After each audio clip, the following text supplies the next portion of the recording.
लेकिन आदिल साहब, इस सूरत हाल के अंदर तो आगे सूरत हाल तो यही दिखाई दे रही है कि अगर कहीं ना कहीं ईरान भी इस मसले को जो है वो अना का मसला बना लेता है या इस मामले को जो है वो जिद की हद तक जो है वो अपना लेता है, तो फिर ये मामला किस जानिब जाते हुए दिखाई दे रहे हैं। क्योंकि जाहिर सी बात है, अगर ईरान की जानिब से जो है वो अमरीकी अड्डों को निशाना बनाया जाता है तो अमरीका पहले भी कह चुका है कि हमारे अड्डों पर हमला हुआ तो हम ईरान के साथ वो करेंगे कि दुनिया देखेगी। बिल्कुल, ये टिट फॉर टैट की गेम है यार। मेरी गुजारिश ये होगी कि ये मसला अना का नहीं रहा ईरान के लिए, ये मसला बका का रह गया, राइट। और मैं ये हल्की बात नहीं कर रहा कि अना एक तरफ है, अना के अभी भी डोनाल्ड ट्रंप के लिए अना का मसला है, बिल्कुल, लेकिन ईरान या ईरानी हुकूमत के लिए तो ये बका का मसला है। ऐसे ही ईरानी हुकूमत जो है वो ये कहेगी कि अच्छा अगर ये हो गया है, हम नेगोशिएशन पे आए भी, तो हम अपने लोगों को क्या कहेंगे। तो हमने तमाम गुफ्तगू ये फेस सेविंग बहुत मुश्किल हो जाएगी। और हाँ नहीं, और अपने लोगों को भी तो कुछ समझाना होगा। बिल्कुल। तो हमने देखा है कि जब आपको अगर नुकसान होता है तो आपकी अपनी कोalition बिगड़ जाती है, आपके अपने लोग आपके खिलाफ हो जाते हैं। हमने अपने हमसाए में देखा है पिछले कुछ हफ्तों में। सो ईरानी हुकूमत जो है वो ईरान की बका और अपनी बहैसियत हुकूमत बका दोनों के लिए इस वक्त सोच रही होगी। लेकिन आदिल साहब, इस वक्त जो ईरान के अंदर जाहिर सी बात है, ये जंग की सूरत हाल तो एक तरफ, रिजीम चेंज की बहुत हद तक बात हो रही थी और इसके लिए जो अमेरिका और इसराइल के पास ऑप्शन था वो साबिक शाह ईरान के साहबजादे थे, जिनके हवाले से जो है वैसे ही ईरानियों का मौकिफ जो है वो काफी हद तक मुख्तलिफ है। वो ये कहते हैं कि नहीं, हम इन्हें पसंद ही नहीं करते बतौर हुक्मरान। आपको लगता है कि अमेरिका या इसराइल की जानिब से जो है वो अगर रिजीम चेंज की तरफ भी जो है वो कदम बढ़ाया जाता है तो कोई दूसरा ऑप्शन मौजूद है ईरान के अंदर?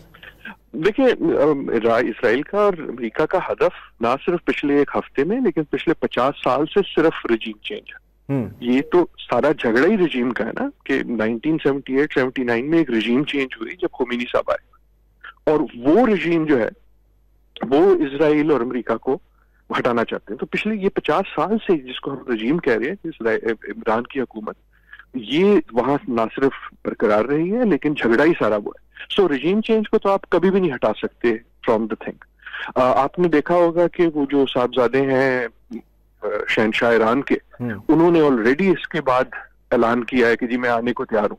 लेकिन रिजीम चेंज की और भी बड़ी सूरतें होती हैं। एक उसकी सूरत ये होती है कि जो एग्जिस्टिंग हुकूमत है उसी के अंदर से कोई और ग्रो उठ जाएगा, वो कहेगा अच्छा मैं ठीक करता हूँ, राइट। क्योंकि जब आप पे नुकसान होता है तो आप अंदरूनी तौर पे कमजोर हो जाते हैं। सो आई डू थिंक कि असली मसला, असली जो गेम है वो सारी रिजीम चेंज की ही है।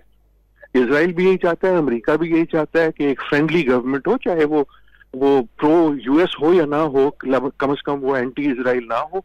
और उसकी एक कीमत वो ये चाहेगा कि ईरान जो है अपना जो भी न्यूक्लियर प्रोग्राम है उसको जीरो पे ले आए। क्योंकि अब डोनाल्ड ट्रंप के लिए बड़ा मुश्किल हो गया है अगर ईरान का न्यूक्लियर प्रोग्राम खत्म ना हो। लेकिन उन्होंने ये हरकत करके ऐलान कर दिया है कि मेरा गोल ये है कि न्यूक्लियर प्रोग्राम खत्म हो। So it is a difficult situation.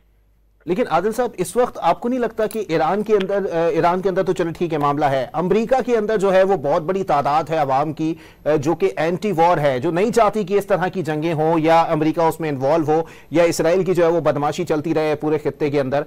तो आपको नहीं लगता कि अवामी सतह के ऊपर सदर ट्रंप के ऊपर भी एक प्रेशर डेवलप हो सकता है मुस्तकबिल करीब में? बिल्कुल हो सकता है। इसीलिए मैंने जब जिक्र किया कि अगले 3 घंटे में जो हमें पता लगेगा उससे फैसला होगा, और उसमें एक चीज जो है वो डोनाल्ड ट्रंप की तकरीर और उसका जो रिएक्शन होगा। सो क्लियरली अमेरिका में ओपिनियन डिवाइडेड है।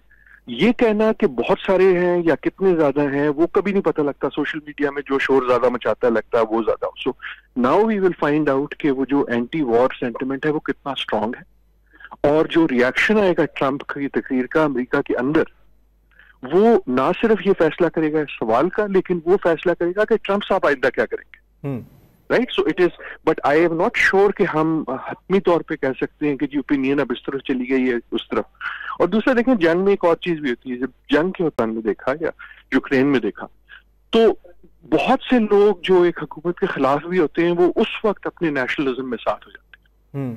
तो जंग से ज्यादा किसी सोसाइटी को यकजा करने वाली फोर्स दुनिया में कोई नहीं।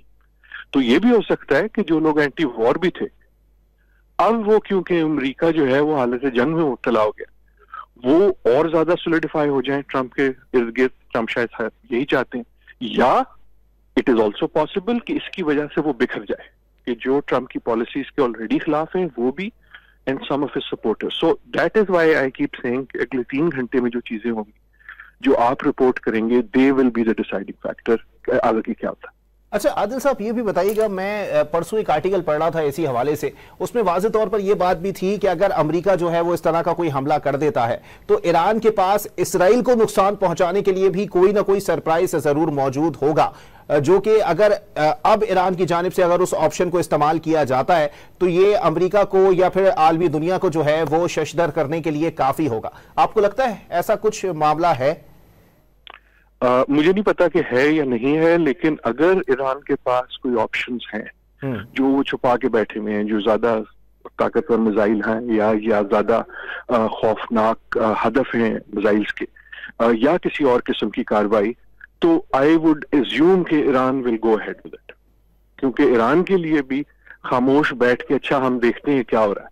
देखिए, मेरे लिए आसान है कहना कि अगले 3 घंटे में पता लगेगा, लेकिन अगर आप तेहरान में हो और हुकूमत में हो तो आपके पास 90 मिलियन लोगों का एक मुल्क है, बिल्कुल, जो इस वक्त दहल चुका है, and they are asking answers, right ji.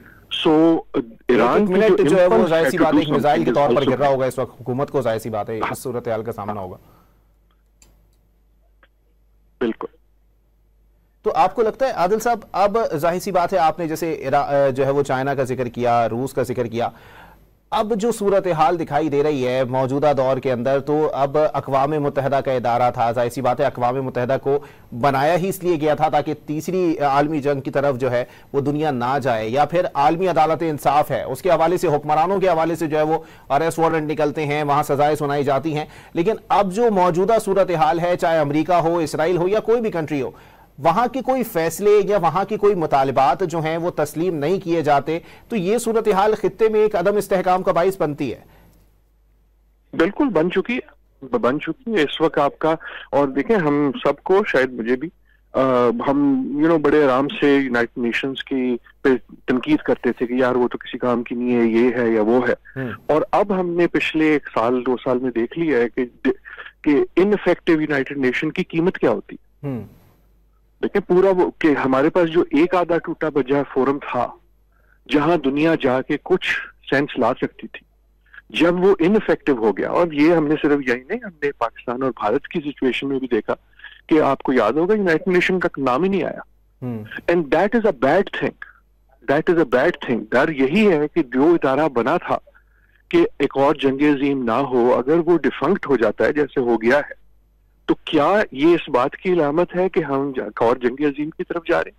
I do not know the answer, लेकिन जब मैं सोचता हूं तो दहल जाता हूं, because I think an ineffective United Nations means a bad world.